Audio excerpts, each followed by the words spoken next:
Once upon a time, in a meadow carpeted with wildflowers, there stood a tree unlike any other. It wasn't laden with delicious fruit or fragrant flowers. Instead, this tree specialized in shadows. Yes, this tree traded shadows. Now, you might wonder why anyone would want a tree's shadow, but these were no ordinary shadows. Whoever sat under the tree and closed their eyes could make a deal with it. The tree would take their shadow and, in return, give them whatever they desired most. A merchant wanted gold, so the tree wove his shadow into a purse and poof, it was his.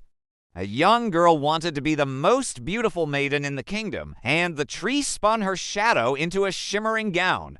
And just like that, she got her wish, but the tree always made one thing clear: every wish came with a price. You see, once your shadow leaves you, a part of you leaves too, and it takes a bit more each day until eventually you fade away completely.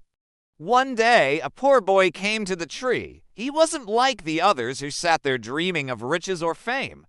He simply wanted to save his little sister, who was very sick. "Oh, wise tree," he said, "I don't have much to offer, but if you could just take my shadow, I would gladly give it to you.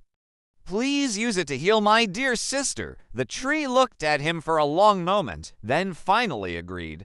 "Very well, I shall heal your sister, but in return, I shall take your shadow." The boy thought about this for a moment, then nodded slowly.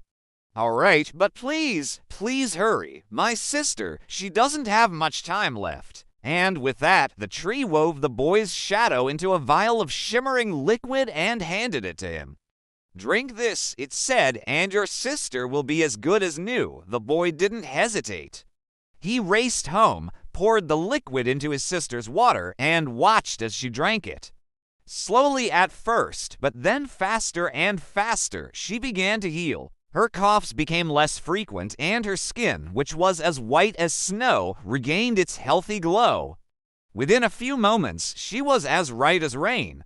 Overjoyed, the boy rushed back to the tree, but it was too late. His shadow was gone. He could feel it, but only because he still had a faint outline. Soon, he would become completely transparent. He wanted to bargain, to beg, to do anything to get it back, but the tree just waved its branches sadly. "There is nothing I can do. You made your deal, so now you must live with its consequences." Then the boy did something the tree never expected. He burst into tears. Big, fat tears that fell onto the ground and disappeared. The tree had seen many reactions: anger, sadness, joy, greed, fear, but never tears like these. They seemed to reach out to it, touching its ancient heart. And that's when the tree realized something.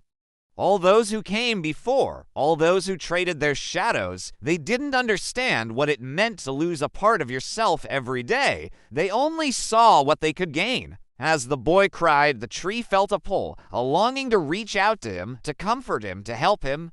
But it couldn't. It was too late. His shadow was gone. But then, suddenly, an idea sparked within its branches.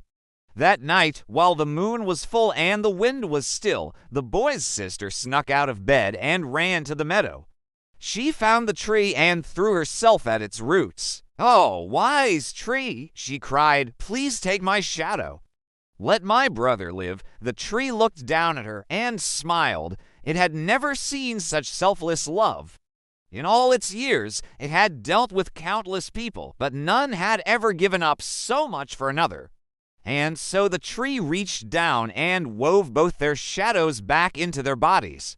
Here, it said, "Your shadows have been returned to you." The boy and his sister looked at each other in surprise, then at the tree in gratitude. They knew they had been given a second chance.